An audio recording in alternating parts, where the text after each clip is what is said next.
आप सभी दर्शकों को ज्येष्ठ माह की निर्जला एकादशी यानी कि भीमसेनी एकादशी की हार्दिक शुभकामनाएं। दोस्तों, आज की इस वीडियो में हम आपको 2025 में पड़ने वाली निर्जला एकादशी पूजा के बारे में संपूर्ण जानकारी देने जा रहे हैं। कई भक्तों ने मुझसे कमेंट करके पूछा था कि इस साल यानी कि साल 2025 में निर्जला एकादशी का व्रत कब रखा जाएगा, 6 जून या फिर 7 जून को। लेकिन वीडियो को पूरा देखिएगा, तभी आपकी कंफ्यूजन दूर होगी।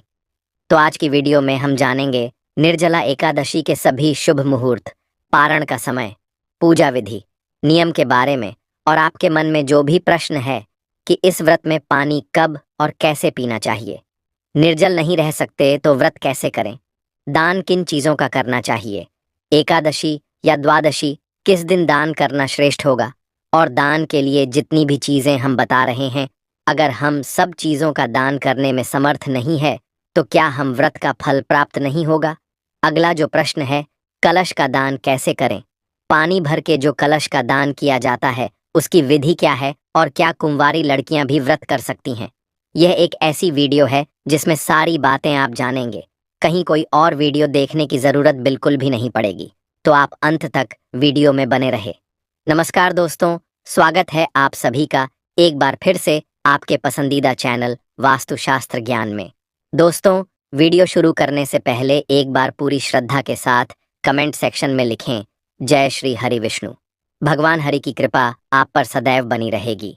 और वीडियो को लाइक करके वास्तुशास्त्र ज्ञान चैनल को सब्सक्राइब अवश्य कर लीजिए। प्रिय भक्तगणों, मनुष्य योनि बड़ी ही दुर्लभ है। 84 लाख योनियों के बाद मनुष्य जन्म मिलता है।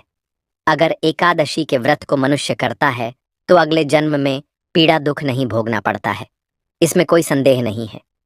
जो व्यक्ति निर्जला एकादशी का व्रत बड़े नियम से करता है उसे मरते समय दुख नहीं उठाना पड़ता, वह सीधे विष्णु लोक जाता है। जो मनुष्य निर्जला एकादशी व्रत रखते हैं उन्हें भागीरथी गंगा में स्नान करने जितना फल मिलता है उसके 7 जन्मों के पाप जलकर भस्म हो जाते हैं। जो मनुष्य एकादशी के उपवास के साथ यज्ञ हवन करता है तो उसके चारों तरफ वाचिक, मानसिक, शारीरिक कष्ट दूर जाते हैं। निर्जला एकादशी करने से मनुष्य स्वस्थ निरोगी रहता है, उसे सुंदर कंचन जैसा शरीर मिलता है, उसमें आत्मविश्वास जागृत होता है, उसका मनोबल बढ़ जाता है, 10 दिशाओं में उसकी कीर्ति फैलती है। जो आज के दिन भगवान विष्णु और माता लक्ष्मी को भोग के साथ तुलसी दल अर्पित करता है तो उसे मरने के बाद इंद्रोक में अक्षय सुख मिलता है तथा उसे संतान सुख की प्राप्ति होती है। जो मनुष्य रात्रि में जागरण करता है उसके कई जन्मों के पापों का शमन हो जाता है। जो व्यक्ति एकादशी की रात्रि जागरण में जो भजन करता है अति यज्ञ के समान फल मिलता है। जागरण में बार बार भगवान के मुखारविंद को देखकर खुश होता है, उसे भगवान सभी सिद्धियां सुलभ करा देते हैं। जो भी व्यक्ति एकादशी द्वादशी को जागरण करके दान करता है तो वह कई यज्ञ का फल पाते हैं, उनको 7 जन्म तक गरीबी का मुंह नहीं देखना पड़ता। जागरण में जो विष्णु मंत्रों का जाप करते हैं, गीता को पढ़ते सुनते या श्रवण करते हैं, विष्णु सहस्त्र नाम का जाप करते हैं, वह मरने के बाद विष्णु के ही परम धाम को पाते हैं। जागरण में जो गाय के घी का दीपक जलाते हैं उनके कई कल्पों के पापों का जय उसी समय हो जाता है। जागरण के समय देवता अपने भक्तों के समीप आकर वास करते हैं। जागरण में रामायण का पाठ करने से पूरे परिवार को अक्षय फल की प्राप्ति होती है। विष्णु से बढ़कर कोई देवता नहीं। निर्जला एकादशी से बड़ी कोई व्रत व तिथि नहीं है। एकादशी के दिन अगर किसी की मृत्यु हो जाए तो वह स्वर्ग में जाता है। प्रिय भक्तगणों, इसीलिए ही तो एकादशी को व्रतों का राजा कहा जाता है। दोस्तों, बात करते हैं पहले प्रश्न के बारे में, कुमारी लड़कियां की व्रत कर सकती हैं? तो देखिए, सनातन धर्म में हमारे शास्त्र कहते हैं कि अगर आपकी उम्र 8 वर्ष से अधिक है तो आप सभी व्रत कर सकते हैं और एकादशी के व्रत का भी आप पालन कर सकते हैं। एकादशी का व्रत श्रेष्ठ माना गया है। सभी प्रकार के पापों से, दोषों से मुक्ति कराने वाला, श्री हरि विष्णु की कृपा दिलाने वाला यह बहुत ही महत्वपूर्ण व्रत है। इस व्रत को कोई भी धारण कर सकता है। पुरुष, स्त्री, कुंवारी लड़की हो या विवाहिता हो, कोई भी इस व्रत को करें, इसका फल उसे अवश्य प्राप्त होता है। तो इसमें कोई ऐसी एज लिमिट नहीं है। बच्चे भी कर सकते हैं, बड़े भी कर सकते हैं, बुजुर्ग भी कर सकते हैं। अगर आप सामर्थ्यवान हैं, अगर आप शरीर में आपके क्षमता है व्रत रखने की, तो आप इस व्रत को रख सकते हैं। और हाँ, अगर आप व्रत निर्जल नहीं रह सकते हैं तो आप जल के साथ रह सकते हैं। जल नहीं ले सकते हैं तो फल के साथ रह सकते हैं। और जो लोग फलाहार से भी व्रत नहीं रह सकते हैं, आज के दिन अगर वह एकादशी की व्रत में अन्न लेकर भी, मतलब सात्विक भोजन के साथ व्रत करेंगे, तो उनको इसका फल अवश्य प्राप्त होगा। एकादशी का व्रत भगवान श्री हरि विष्णु को बहुत प्रिय है। जितना अधिक सामर्थ्य आप में है, जितना आपके शरीर में क्षमता है, उतना प्रयास व्रत को रखने का जरूर कीजिए। अगला जो प्रश्न है, पानी कब और कैसे पीना चाहिए, कब से कब तक निर्जल रहना चाहिए। देखिए, निर्जला एकादशी के व्रत में नियम कहता है कि एकादशी के सूर्योदय से लेकर द्वादशी के सूर्योदय तक, यानी कि पारण तक आपको निर्जल रहना है, पानी नहीं पीना है। निर्जला एकादशी का व्रत कठोर होता है। खासकर ज्येष्ठ के महीने में जब प्रचंड गर्मी पड़ती है, तब निर्जला एकादशी का व्रत रखा जाता है, जो कि जीवन में जल के महत्व को बताता है। लेकिन अगर आपने निर्जला एकादशी का व्रत रखा है, आपको बहुत अधिक प्यास लग रही है, या ऐसी स्थिति आ पड़े कि जल के बिना प्राण संकट में आ जाए, तो इसके लिए शास्त्रों में कुछ उपाय भी बताए गए हैं, जिससे कि आपकी प्यास भी बुझ जाएगी और कोई दोष नहीं लगेगा। साथ ही इस विधि से जल ग्रहण करने पर आपका व्रत भी निष्फल नहीं होगा। आइए जानते हैं क्या है वह उपाय। निर्जला एकादशी में व्रत के दौरान अगर आपको अधिक प्यास लग रही है, तो आप ओम नमो नारायणाय मंत्र का 12 बार जाप करें। इसके बाद चांदी, पीतल या मिट्टी धातु के पात्र में पानी में गंगा जल मिलाकर भर दें। इसके बाद आप घुटने और हाथों को जमीन पर रखकर पशुवत जल पी सकते हैं। इससे व्रत निष्फल नहीं होता है। इस तरह से जल पीने के बाद आप पुनः व्रत का पालन करें और अगले दिन यानी द्वादशी तिथि को विधिपूर्वक एकादशी व्रत का पारण करें। निर्जला एकादशी में व्रत के दौरान अगर आपका गला सूख रहा है, तो आप आमचन कर सकते हैं। इसके अलावा आप कुल्ला करके पानी को बाहर निकाल सकते हैं। इससे पानी गले से नीचे नहीं जाएगा और आपका व्रत भी नहीं टूटेगा। अब बात करें निर्जल नहीं रह सकते हैं तो क्या करें। अगर व्रत करना चाहते हैं, हमारे मन में श्रद्धा है कि हम श्री हरि विष्णु का यह व्रत करें, उनकी कृपा हमें भी प्राप्त हो, लेकिन हम निर्जल नहीं रह पाते हैं, तो हमें क्या करना चाहिए। अगर आप निर्जल नहीं रह पाते हैं, जैसे कि कुछ समय कुछ ऐसे भी नियम होते हैं, जैसे कि हम प्रातःकाल की संकल्प ले लें कि हम आज सूर्योदय से लेकर कल सुबह तक निर्जल ही रहने वाले हैं, तो आपको संकल्प का पालन करना चाहिए और आपको यह नियम पालन करने का पूरा प्रयास करना चाहिए। लेकिन अगर आप व्रत में संकल्प लेते हैं कि हम यथासंभव निर्जल रहने का प्रयास करेंगे, जितनी हमारे शरीर में क्षमता है उतना हम प्रयास करेंगे कि हम निर्जल रह पाए, तो आप प्रयास करें।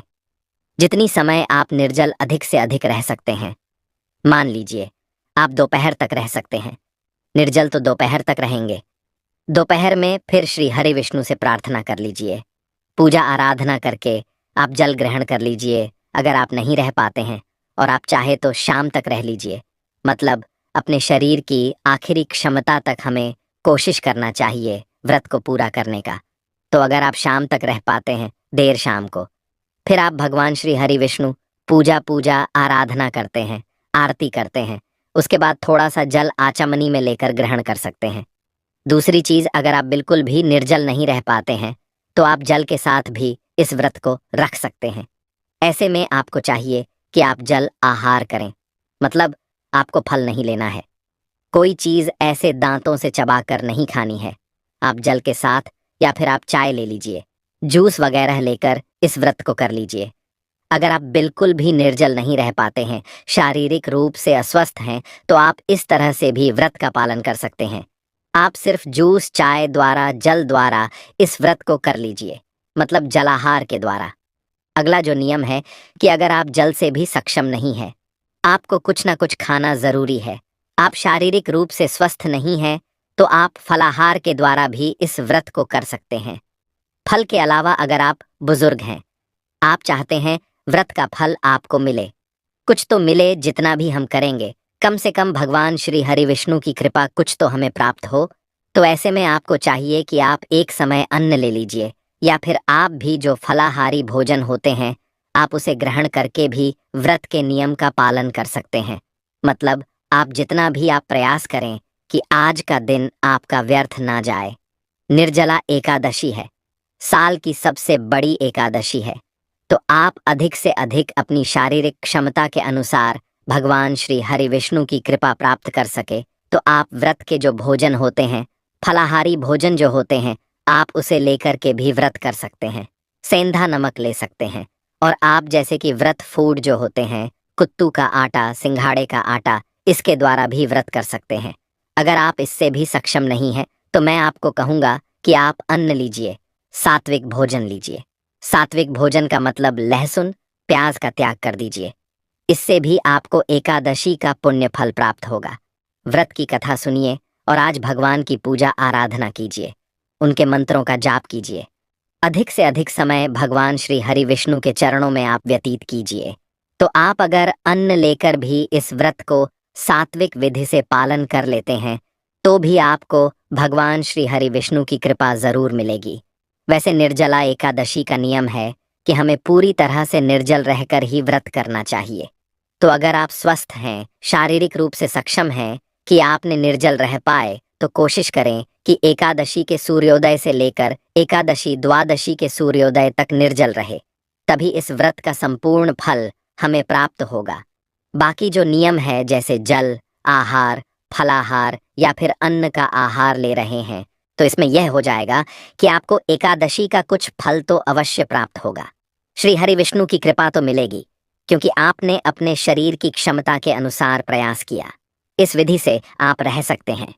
अगली चीज, निर्जल व्रत रह रहे हैं, हमें संकल्प लिया है निर्जल का, लेकिन क्या हम चाय और दूध पी सकते हैं या फिर जूस ले सकते हैं? नहीं। अगर आपने निर्जल व्रत का संकल्प लिया है, मतलब जल नहीं पी रहे हैं, तो यह कोई विकल्प नहीं होता है कि जल नहीं लेंगे लेकिन हम चाय पी लेंगे, दूध ले लेंगे, जूस ले लेंगे और हमारा व्रत फिर भी निर्जल कहा जाएगा। नहीं, ये बिल्कुल गलत है। अगर आप निर्जल हैं मतलब आप सिर्फ निर्जल है। आप आचमनी से ही जल ले सकते हैं, जो पूजा के समय आचमनी नहीं ली जाती है। तो इसी तरह से हमें निर्जल रहना चाहिए और व्रत अपनी शारीरिक क्षमता के अनुसार ही रखा जाता है। तो अगर आप अपने शरीर से पूरी तरह से स्वस्थ हैं, तभी आप पूरी तरह निर्जल का संकल्प लें। और जो एकादशी निर्जला एकादशी का व्रत कर रहे हैं, तो आपको प्रयास करना चाहिए कि पूरी तरह से निर्जल रह करके व्रत करें। मतलब एकादशी से द्वादशी तक निर्जल ही रहना है। कुल मिलाकर अगर आपने निर्जल व्रत का संकल्प किया है तो आपको पारण के समय जल लेना है। बाकी आप अगर शारीरिक क्षमता के अनुसार निर्जल या जलाहार ले रहे हैं तो आप बिल्कुल जल ले सकते हैं। अगर आपसे नहीं रहा जा रहा है पूरे समय तो आप जल ले सकते हैं। अगला प्रश्न आपका है, दान किन चीज़ों का करें? आज के दिन आप गौ का दान कर सकते हैं, स्वर्ण का दान कर सकते हैं। भूमि दान का महत्व है और आज के दिन दान में आप अपने सामर्थ्य के अनुसार अन्न का, वस्त्र का दान कर सकते हैं, फलों का दान कर सकते हैं, सब्जियों का दान कर सकते हैं। अब जैसी आपकी सामर्थ्य, जितना आपके पास धन की क्षमता है, उस हिसाब से आपको दान करना चाहिए। एकादशी के दिन जल दान का आज विशेष महत्व है, तो जल का दान आप अधिक से अधिक कीजिए, क्योंकि जल दान से ही सर्वश्रेष्ठ फल की प्राप्ति होती है। निर्जला एकादशी के व्रत में तो जल का दान आप अधिक से अधिक कीजिए।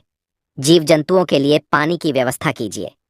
आप अपनी छत पर किसी पात्र में जल भर कर रखें, जो कि पक्षियों के लिए पानी की व्यवस्था हो जाएगी।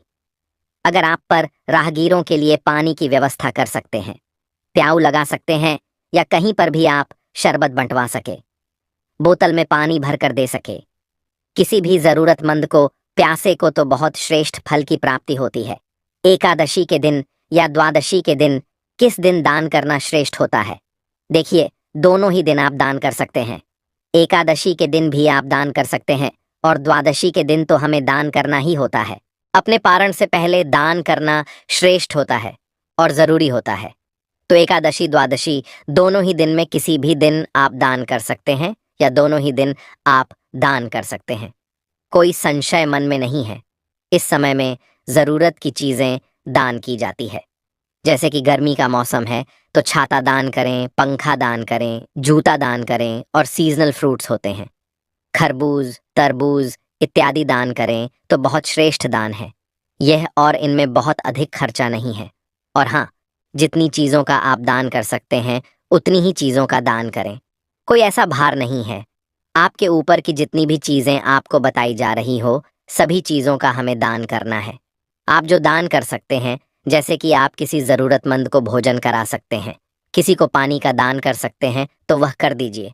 मतलब जितना आपसे हो सकता है उतना आप दान करें, और दान का फल हमेशा श्रेष्ठ होता है। सामर्थ्य के अनुसार दान करना चाहिए। कलश के दान की विधि क्या है? देखिए, कलश में जल भरना होता है तो आपको मिट्टी का कलश लेना है। आप चाहे तो तांबे का या किसी धातु का भी कलर ले सकते हैं। तो आप पर कलश में शुद्ध जल भरे, अपने घर में ही आपको शुद्ध जल भरना है। घर से ही जल भरकर लेकर जाना है तो कलश में आपको शुद्ध जल भरना है। उसके ऊपर आपको सफ़ेद कपड़ा रखना है। सफ़ेद कपड़े से उस कलश को ढक दीजिए और उसके ऊपर चीनी रखना है। और अगर आप और भी चीज़ें दान करना चाहते हैं, जैसे फल दान कर सकते हैं, आप इस कलश के साथ या पंखे का दान कर सकते हैं। तो इस तरह से फल वस्त्र उस कपड़े के साथ ही आपको कलश भी लेना है और दक्षिणा के साथ दान करना है, तो कलश में शुद्ध जल भरे। उसके बाद उसे सफ़ेद कपड़े से ढके। उसके ऊपर आपको चीनी रखनी है और उसके बाद उसके साथ में आप जो भी वस्तु दान करना चाहते हैं, वस्त्र, अन्य और पंखा जो भी आप दान करना चाहते हैं, साथ में रख लीजिए। दक्षिणा के रूप में कुछ पैसे रख लीजिए और इसके साथ ही आपको ले जाकर यह किसी ब्राह्मण को दान करना है, या फिर आप किसी मंदिर में भी दान कर सकते हैं। तो कलश दान करने की यही विधि होती है। कलश में आपको शुद्ध जल जो भरना है वह अपने घर से ही भरकर लेकर जाना है। ऐसा नहीं कि आप खाली कलश लेकर जाएं और पंडित जी के घर पर ही आप कलश भरे और वहां से उनको दान कर दें। ऐसा नहीं करना। घर से ही आपको सारी सामग्री तैयार करके लेकर जानी है, और चाहे तो आप पंडित जी को दान कर दीजिए या फिर आप पर मंदिर में भी दान कर सकते हैं। तो इस विधि से हमें एकादशी के दिन दान करना होता है, और एकादशी का व्रत, निर्जला एकादशी का व्रत सर्वश्रेष्ठ माना गया है। इस व्रत को अगर आप नियम पूर्वक कर पाते हैं, पूरे विधि विधान के साथ, जैसे कि निर्जल रहकर, तब तो सर्वश्रेष्ठ है नहीं। तो जितना भी आप में सामर्थ्य है, जितनी भी आपके शरीर में क्षमता है, फलाहार, जलाहार या फिर आप व्रत के आहार लेकर इस व्रत को करने का पूरा प्रयास शुरू करिए, ताकि आपको भगवान श्री हरि विष्णु की कृपा जितना भी अधिक से अधिक प्राप्त हो सके, उतना आप प्राप्त करने का प्रयास कीजिए। प्रिय भक्तगणों, आइए अब जान लेते हैं निर्जला एकादशी के शुभ मुहूर्त और पारण समय के बारे में। लेकिन अभी तक आपने वीडियो को लाइक नहीं किया तो वीडियो को लाइक करके चैनल को सब्सक्राइब अवश्य कर लीजिए। इस बार 6 जून दिन शुक्रवार को सुबह यानी तड़के के 2:16 से एकादशी तिथि प्रारंभ होगी।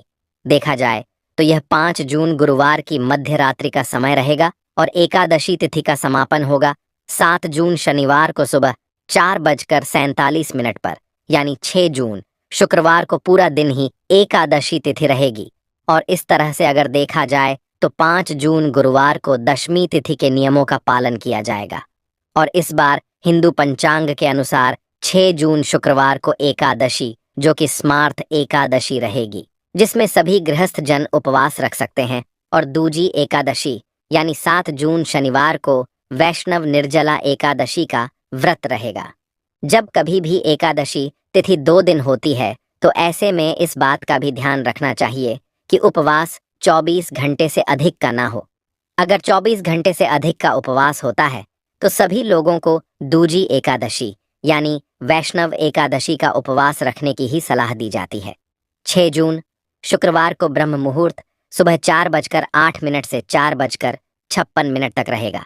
इस दिन सूर्योदय सुबह 5:44 पर होगा और सूर्यास्त शाम 7:06 पर। प्रातःकाल पूजा मुहूर्त सुबह 4:02 से 5:23 तक रहेगा। शाम की पूजा का मुहूर्त शाम 7:17 से 8:18 तक रहेगा। हस्त और इतरा नक्षत्र का दुर्लभ संयोग इस दिन बन रहा है। हस्त नक्षत्र सुबह 6:34 तक और बाद में चित्रा नक्षत्र प्रारंभ हो जाएगा। राहु काल सुबह 10:30 से दोपहर 12 बजे तक रहेगा। द्वादशी तिथि 7 जून शनिवार को सुबह 4:38 से लेकर 8 जून रविवार को सुबह 7:17 तक रहेगी। हरिवासर का समय द्वादशी तिथि लगते ही शुरू हो जाता है और हरिवासर के समय में भूलकर भी उपवास नहीं खोलना चाहिए, नहीं तो व्रत अधूरा रहता है। कई लोग जानकारी के अभाव में हरिवासर के समय में ही व्रत खोल लेते हैं। 7 जून शनिवार को ब्रह्म मुहूर्त सुबह 4:08 से लेकर 4:56 तक रहेगा। इस दिन सूर्योदय सुबह 5:44 पर और सूर्यास्त शाम 7:07 पर होगा। प्रातःकाल पूजा मुहूर्त सुबह 4:22 से लेकर 5:23 तक रहेगा। गोधूली मुहूर्त शाम 7:16 से 7:36 तक रहेगा। राहु काल सुबह 9 बजे से 10:30 तक रहेगा। हरिवासर का समय 6 जून शुक्रवार को सुबह 11:25 तक समाप्त होगा। अब जो लोग भी 6 जून शुक्रवार को निर्जला एकादशी का उपवास रखेंगे, उन्हें 7 जून शनिवार को दोपहर 1:44 से 4:31 के बीच में अपना व्रत खोलना होगा। और जो लोग 7 जून शनिवार को निर्जला एकादशी का व्रत रहेंगे, उन्हें 8 जून रविवार को सुबह 5:23 से 7:17 के बीच में व्रत खोलना होगा। ध्यान रखिएगा, 7:17 तक द्वादशी तिथि समाप्त हो जाएगी। जब भी एकादशी तिथि 2 दिन पड़ती है, तब दूसरे दिन वाली एकादशी का महत्व अधिक हो जाता है। ऐसे में सलाह यही दी जाती है कि आप सभी को भी दूजी एकादशी का ही व्रत करना चाहिए। दशमी तिथि के नियमों का पालन आप एकादशी व्रत से ठीक 1 दिन पहले करें। 2 दिन एकादशी का व्रत है, लेकिन आप जिस दिन स्वयं व्रत रख रहे हो, केवल उसी एक दिन आपको तुलसी जी में जल अर्पित नहीं करना है, बाकी दिनों में आप जल अर्पित कर सकते हैं। तो यह थी निर्जला एकादशी से संबंधित जानकारी। निर्जला एकादशी में प्यास लगे तो जल कैसे ग्रहण करें? निर्जला एकादशी में दूध पी सकते हैं क्या? निर्जला एकादशी नियम, बहुत सारी महत्वपूर्ण जानकारी आपको हम देंगे। तो वास्तुशास्त्र ज्ञान चैनल को सब्सक्राइब अवश्य कर लीजिए।